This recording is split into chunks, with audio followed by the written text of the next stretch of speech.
Avis vascular centre మన దేశంలోనే the best varicose vein hospital. Welcome to I dream. నా పేరు లుంబిని. గవర్నమెంట్ జాబ్ అంటేనే కాంపిటీషన్ ఉంటుంది డెఫినెట్లీ. సో ఆ గవర్నమెంట్ జాబ్ క్రాక్ చేయాలి అంటే కావాల్సిన స్టడీ ప్లాన్ కావాలి, ప్రిపరేషన్ స్ట్రాటజీ కావాలి. But most importantly next few డేస్లో, ఫ్యూ మంత్స్లో ఏ జాబ్ నోటిఫికేషన్స్ ఉన్నాయి రెండు తెలుగు రాష్ట్రాల్లో కూడా, ఇటు ఏపీ కానీ అటు తెలంగాణ కానీ ఏమేమి నోటిఫికేషన్స్ మనం ఎక్స్పెక్ట్ చేయొచ్చు అనేది డిస్కస్ చేద్దాం. ఈరోజు మనతో పాటు కెరియర్ గైడెన్స్ ఎక్స్పర్ట్ బాలాజీ గారు. Let's talk to him. Hello sir. Hi అండి. సో గవర్నమెంట్ జాబ్ ఏ నోటిఫికేషన్ వచ్చినా ఇంత లెవెల్లో మాస్ అప్లికేషన్స్ రావు, అదే గ్రూప్ 2 నోటిఫికేషన్. సో ఇన్స్టిట్యూట్స్ కూడా కలకల్లాడిపోతాయి ఆ టైంలో. సో ఏపీపీఎస్సీ గ్రూప్ 2 నోటిఫికేషన్ మనము త్వరలో ఎక్స్పెక్ట్ చేయొచ్చా? అండ్ ఒకవేళ వస్తే కనుక పోస్టులు ఎన్ని ఉండే ఛాన్సెస్ ఉంటాయి? ఏపీపీఎస్సీ గ్రూప్ 2 నోటిఫికేషన్ కోసం లక్షలాది మంది ఆస్పిరెంట్స్ అయితే ఎదురు చూస్తూ ఉంటారండి ఎప్పటి నుంచో. రీసెంట్గా ఒక నోటిఫికేషన్ వచ్చింది, బట్ అందులో జరిగినటువంటి కొన్ని పరిణామాల వల్ల ఎవరికి అంటే ఉద్యోగం వచ్చిన వాళ్ళు హ్యాపీ, కానీ ఎవరికి సాటిస్ఫాక్షన్ లేకుండా ఆ పరిణామాలు అయితే క్రియేట్ అయ్యాయి. సో ఇప్పుడు అందరూ కూడా చాలా ఈగర్గా ఈ కొత్త నోటిఫికేషన్ కోసం ఎదురు చూస్తున్నారు. నిరుద్యోగుల నుంచి డిమాండ్ ఏంటంటే 1500 వేకెన్సీస్తో నోటిఫికేషన్ ఇవ్వాలి అని. వాళ్ళు అడగడంలో కూడా తప్పు లేదు. ఎందుకంటే ఈ నోటిఫికేషన్కి మీరు అన్నట్టుగా మిగిలిన ఎన్ని ఉద్యోగాలు రిలీజ్ అయినప్పటికీ ఒక డిఎస్సి తర్వాత మన ఈ గ్రూప్ 2కే ఎక్కువ మంది అప్లికేషన్ చేపెడుతూ ఉంటారు, ఎక్కువ మంది ఆశిస్తూ ఉంటారు, ఎదురు చూస్తూ ఉంటారు. దానికి కారణాలు కూడా చూద్దాం. సో మరి వీళ్ళు ఎంతమంది ఎదురు చూస్తున్నటువంటి నోటిఫికేషన్, మరి ఎవ్రీ ఇయర్ జాబ్ క్యాలెండర్ అని 2019లో జగన్ గారు వచ్చేదాకా 5 ఏళ్ళు ఎదురు చూసిన ఒక్క నోటిఫికేషన్ కూడా ఇవ్వకుండా లాస్ట్ ఎలక్షన్స్ ఇంకా 2 నెలలు ఉన్నాయనగా మనకి నోటిఫికేషన్ రిలీజ్ చేయడం, హడావిడిగా ప్రిలిమినరీ కండక్ట్ చేయడం జరిగిందనమాట. కాబట్టి ఈసారైనా ఒక మంచి నోటిఫికేషన్ రావాలి. ఎంతకాలం మనం ఎదురు చూస్తున్నాం కదా, మినిమం 1500 వరకు వేకెన్సీస్ ఇస్తే కానీ, అంటే లక్షల మంది ప్రిపేర్ అయితే లక్షల మందికి ఉద్యోగాలు అడగట్లే వాళ్ళు. ఓ 1500 ఇచ్చినా మేము కాంపిటేట్ చేయడానికి అవకాశం ఉంటుంది. ఎందుకంటే కొత్త జోన్స్ వచ్చాయి ఆంధ్రాలో. ఇప్పుడు ఈ కొత్త జోన్స్ ప్రకారం వచ్చినప్పుడు ఏదైతుందంటే జోన్స్కి కూడా 90% లోకల్ అని పెట్టేశారు. 90% లోకల్ అనుకోగానే చాలామంది ఏమనుకుంటారు, తెలంగాణ వాళ్ళు రాకుండా మనం ఇక్కడికి ఆపుతున్నారు, చాలా మంచి జరిగింది అని అనుకోవచ్చు. అఫ్కోర్స్ అది మంచిదే. కాకపోతే ఇక్కడ 90% లోకల్ అన్నప్పుడు నువ్వు పక్క జోన్లోకి వెళ్ళడానికి కూడా ఉండదు. నువ్వు ఆంధ్రావుడైనా ఆంధ్రాలో ఇంకో జోన్కి నువ్వు వెళ్ళడానికి కూడా ఉండదు కదా.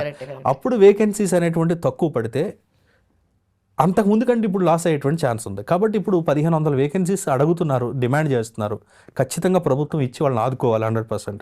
అలా ఇస్తుందనే ఎక్స్పెక్ట్ చేద్దామండి. ఇంకోటి ఏంటంటే ఈ మాస్ నోటిఫికేషన్ ఎక్కువ మంది ఎందుకు అప్లై చేస్తారు, ఎందుకని దీనికి ఇంట్రెస్ట్ చూపిస్తారని చెప్పేసి, ప్రతి ఒక్క స్టూడెంట్ కూడా, ప్రతి ఒక్కరు కూడా తన లైఫ్లో ఒక ఆఫీసర్ అవ్వాలి, ఓ పెద్ద మనకు వెనకాల మనకు సర్వే అట్లా ఉండాలి, డెసిషన్ తీసుకోవాలి, పూర్ పీపుల్కి సేవ చేయాలి, ఇలా అని ప్రతి ఒక్కరు కూడా తన ఏదో ఒక స్టేజ్లో కళ్ళకు అంటుంటారు. కానీ తర్వాత పరిస్థితులు బట్టి వాళ్ళు అది మిస్ చేసుకుని వాళ్ళు ఏజ్ అయిపోతామో లేదంటే ఎక్కడికట్లా వేరేగా సెటిల్ అయిపోతుంటారు. అలాంటి అవకాశం అప్పుడెప్పుడు మనం కళ్ళకన్న అవకాశం ఇప్పటికీ సజీవంగా ఎక్కడైనా ఉంటుంది అని అంటే అది గ్రూప్ 2లోనే. ఎందుకని అంటే ఇలాంటి కళ మీరు నెరవేర్చుకోవాలంటే సివిల్ సర్వీసెస్కి వెళ్ళాలి. కానీ అక్కడ లిమిటెడ్ పోస్టులు ఉంటాయి. మీకు ఎక్కడో వేరే స్టేట్లో ఒకవేళ మీరు జాబ్ కొడితే వేరే స్టేట్లో వస్తుంది. ఇంగ్లీష్ మీడియం ఫేవరబుల్గా ఉంటుంది. వయో పరిమితి 34, 35కు అక్కడ క్లోజ్ అయిపోతుంది. తర్వాత మనకి ఆబ్జెక్టివ్ డిస్క్రిప్టివ్ రైటింగ్ రాయాల్సి ఉంటుంది. ఎంతో నెంబర్ ఆఫ్ అటెంప్ట్స్ ఉంటాయి, ఎన్నో డిఫికల్టీస్ ఉన్నాయి. కానీ ఇక్కడ 49 ఏళ్ళు వచ్చినా సరే ఆ కళను నెరవేర్చుకోవచ్చు. మీరు వివాహం అయిపోయి మీ పిల్లలు పెద్దవాళ్ళు అయిపోయినా సరే ఇంకా ఒక ఆఫీసర్ అయ్యేటువంటి కళ ఇంకా సజీవంగా ఎక్కడ ఉందంటే ఇక్కడే ఉంటుంది. ఆబ్జెక్టివ్ ఎగ్జామ్స్ ABCDలు పెట్టి ఆ ఉద్యోగం సాధించే అవకాశం, ఒక ఆఫీసర్ అవ్వాలనే అవకాశం ఎక్కడ ఉందంటే గ్రూప్ 1లోనే ఉంది. Telugu medium English medium difference ఉండదు. ఎందుకంటే మనకు క్వశ్చన్ బైలింగ్వల్ ఇస్తాడు కాబట్టి అది ఆబ్జెక్టివ్ ఎగ్జామ్ కాబట్టి. ఒక తెలుగు మీడియం అభ్యర్థి ఒక ఆఫీసర్ అవ్వాలనేటువంటి కళ ఎక్కడైనా ఇంకా సజీవంగా ఉందంటే అది గ్రూప్ 2లోనే ఉంది.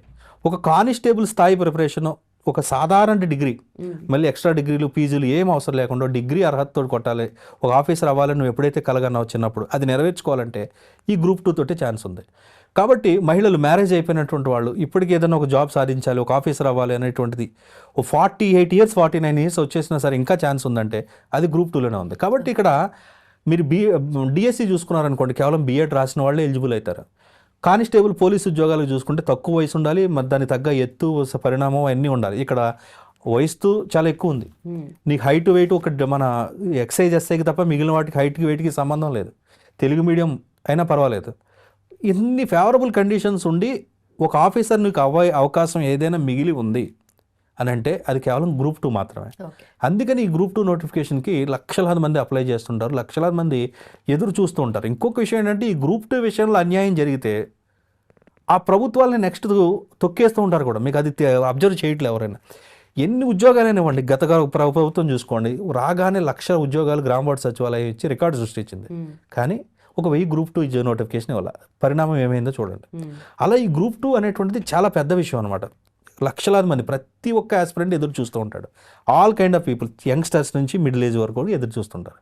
కాబట్టి ఇది చాలా మాస్ నోటిఫికేషన్ అని చెప్పుకోవచ్చు అండి. Right sir. అండ్ సిలబస్ ఎలా ఉండొచ్చు అండ్ మన ప్యాటర్న్లో ఏమైనా డిఫరెన్స్? ప్యాటర్న్ అయితే మార్చేటువంటి అవకాశం లేదండి, ఎందుకంటే ప్రీవియస్ నోటిఫికేషన్కి ప్యాటర్న్ చేంజ్ అయింది కాబట్టి. ఇప్పుడు మనకి సిలబస్ అనేది చూసుకుంటే మనకి ప్రిలిమినరీ మెయిన్స్, ఆంధ్రప్రదేశ్కి సంబంధించి ప్రిలిమినరీ మెయిన్స్ ఎగ్జామ్ ఉంటుందండి. ఈ ప్రిలిమినరీ ఎగ్జామ్ చూసుకుంటే మనకు 5 పార్ట్స్, 5 సబ్జెక్ట్స్ ఉంటాయి. ఈ సబ్జెక్ట్ 30 మార్క్స్కి డివైడ్ చేయడం జరిగింది. ఈ 5 పార్ట్స్లో మనకి current affairs, history, geography, sociology, society and reasoning, arithmetic కలిపి 5 × 30 150 మార్క్స్కి ఇవ్వడం జరుగుతుంది అనమాట. నెగిటివ్ మార్క్స్ అనేటువంటి ఉంటాయి. ఈ మార్క్స్ అనేటువంటిది ఇది మనం క్వాలిఫై అయిన తర్వాత 1:5 మెయిన్స్కి సెలెక్ట్ చేసేది, 1:10 25 100 అనేటువంటి దాని మీద ఒక స్పెసిఫిక్ రూల్ లేదు. కాబట్టి లాస్ట్ టైం 1:100 పైన తీసుకున్నారనమాట. సో ఆ విధంగా మనం ప్రిలిమినరీ కట్టేసిన తర్వాత మెయిన్స్ ఎగ్జామ్కి అనేటువంటిది రావడం జరుగుతుందండి. ఈ మెయిన్స్లో ఒకప్పుడు 3 పేపర్స్ ఉండేవి, ఇప్పుడు 2 పేపర్స్ మనకి ఇవ్వడం అయితే జరిగింది అనమాట. ఈ మెయిన్స్ చూసుకున్నట్లయితే పేపర్ 1లో ఏదైతే AP history, Andhra Pradesh history and Indian polity 75 + 75 మార్క్స్కి ఉంటుంది. ఇది స్కోరింగ్ పేపర్. ఇది ఎవరైతే ఇప్పుడు ప్రిపరేషన్ స్టార్ట్ చేస్తున్నారో, ఇంకా మనకు నోటిఫికేషన్ రాలేదు కాబట్టి సైమల్టేనియస్గా ప్రిలిమినరీతో పాటు ఈ స్కోరింగ్ పేపర్ని అటాచ్ చేసుకొని మనం చదివితే, కొంతమంది ఏమనుకుంటారంటే ప్రిలిమినరీ ముందు క్వాలిఫై చూద్దామని, అట్లా కాకుండా టైం ఉన్నప్పుడు మాత్రం ఈ పేపర్ చూసుకుంటే 2 కలిపి మనం సైమల్టేనియస్గా షెడ్యూల్ వేసుకొని ప్లాన్ చేసుకొని చదువుకుంటే జాబ్ వచ్చే ఛాన్స్ ఉంటుంది. ఇది హైలీ స్కోరింగ్ పేపర్, నీకు జాబ్ వచ్చేటువంటి ఫ్యాక్టర్ ఇక్కడ ఉంటుంది. ఇక పేపర్ 2 చూసుకుంటే మెయిన్స్లో Indian economy, AP economy, science and technology. ఇది కొద్దిగా హార్డ్ పేపర్ అనమాట.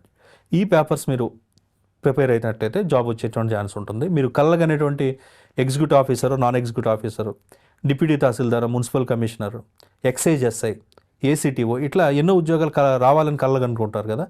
ఈ ఉద్యోగాలు మనం సాధించాలన్నప్పుడు ఈ సిలబస్ మీద ఫుల్ ఫ్లెడ్జ్డ్ ఫోకస్ చేసి ఒక మంచి పుస్తకాలని అరేంజ్ చేసుకొని, వీలైతే మంచి మెంటార్ ఆర్ మంచి కోచింగ్, ఏదైనా సరే మంచి కోచింగ్ని పెట్టుకొని డైలీ టెస్టులు చేసుకుని ప్రాక్టీస్ చేసుకుంటూ ప్రభుత్వం మీద ఖచ్చితంగా 1500 మనం ఏదైతే కోరుకుంటున్నామో ఆ 1500 ఉద్యోగాలు రావాలని వేరియస్ వేస్లో, అంటే మనకి సోషల్ మీడియా ద్వారా వేరియస్ వేస్లో ఒత్తిడి చేస్తూ, ఆ ఒత్తిడి చేస్తున్న వాళ్ళకి సహకారం కనుక మనం అందించుకున్నట్లయితే ఖచ్చితంగా ఈ జాబ్ క్యాలెండర్ ఆర్ ఉగాదికో లేదా ఎప్పుడైతే ఉందో మనం అనుకునే మంచి నోటిఫికేషన్ సాధించి మంచి ఉద్యోగం సాధించే అవకాశం ఉంటుంది. రైట్, తప్పకుండా. అండ్ ఆల్సో దీంట్లో వన్స్ ఒక్కసారి జాబ్ వచ్చిన తర్వాత, గ్రూప్ 2 వచ్చిన తర్వాత ఎంతవరకు కెరియర్ వెళ్ళే ఛాన్సెస్? ఈ గ్రూప్ 2 నోటిఫికేషన్ అంటే ఇక్కడ మనకి వేరియస్ కైండ్స్ ఆఫ్ పోస్టులు అండి. ఇవి ఎగ్జిక్యూటివ్ పోస్టులు, నాన్ ఎగ్జిక్యూటివ్ పోస్టులు, మొత్తం 30 to 40 టైప్ ఆఫ్ పోస్టులు ఉంటాయి. ఒక్కొక్క ఉద్యోగానికి ఒక్కొక్క తరహా కెరియర్ గ్రోత్ అనేటువంటిది ఉంటుందండి. మనకి డిప్యూటీ తహసీల్దార్కి అయితే అది కూడా కన్ఫర్డ్ అయ్యేస్ వరకు వెళ్ళే ఛాన్స్ ఉంటుంది. అలాగే మున్సిపల్ కమిషనర్ గ్రేడ్ 3 సెలెక్ట్ అయితే గ్రేడ్ 1 తర్వాత అట్లా వెళ్ళే ఛాన్స్. ఇలా 40 వేకెన్సీస్ కాబట్టి కెరియర్ అనేటువంటిది మంచి స్పీడ్గానే ఉంటుంది. అంటే ఇక్కడ మనకి ఏ జాబ్ రావాలి అనేటువంటిది అనేది మన జోన్స్లో, మన క్యాష్లో ఆ పోస్టులు ఉన్నాయా లేదా అనేటువంటి దాని మీద మనం ఇచ్చుకునేటువంటి ఆప్షన్స్ మీద ఆధారపడి ఉంటుంది. మనకు వచ్చిన తర్వాత ఒక్కొక్క పోస్ట్కి ఒక్కొక్క విధమైన కెరియర్ ఉంటుంది. మళ్ళీ ఇందులో 2 రకాల కెరియర్ జాబ్స్ అండి. ఒకటి ఫీల్డ్లోకి వెళ్ళి పనిచేసేటువంటివి, అంటే డిప్యూటీ తహసీల్దార్, మున్సిపల్ కమిషనర్, ప్రజలకు ప్రత్యక్షంగా సేవ చేసేటువంటి జాబ్స్ ఉంటాయి. అలా కాకుండా మనకి ఏసీటీఓలు, మనకి జీఈ చూసుకున్నట్లయితే ఆఫీసెస్లో మాత్రమే మార్నింగ్ 9 to 5 చేసుకుని ఏదైనా గ్రూప్ 2నే ఇట్లా ఉంటాయి. అది మన అభిరుచికి సంబంధించి మనకు వచ్చిన మార్క్స్ని బట్టి, మనకు వచ్చినటువంటి రోస్టర్ని బేస్ చేసుకుని ఆ జాబ్స్ అనేటువంటి డిపెండ్ అయి ఉంటాయి. వచ్చిన జాబ్ని బేస్ చేసుకుని కెరియర్ అయినటువంటి డిసైడ్ అవుతుంది. అండ్ ఫైనలీ ఇప్పుడు ఈ ఇయర్లో ఎక్స్పెక్ట్ చేయొచ్చు కదా నోటిఫికేషన్? 100% ఇప్పుడు మనకి ఉగాదికి ఇవ్వాల్సిన అవసరం ఉంది, ఇచ్చి తీరుతారు. ఒకవేళ అటు ఇటు కొద్దిగా లేట్ అయినా 100% ఇవ్వకపోతే ఏం జరుగుతుందనేది అందరికీ తెలిసిందేనండి. రైట్. దాని sir thank you so much. Thank you.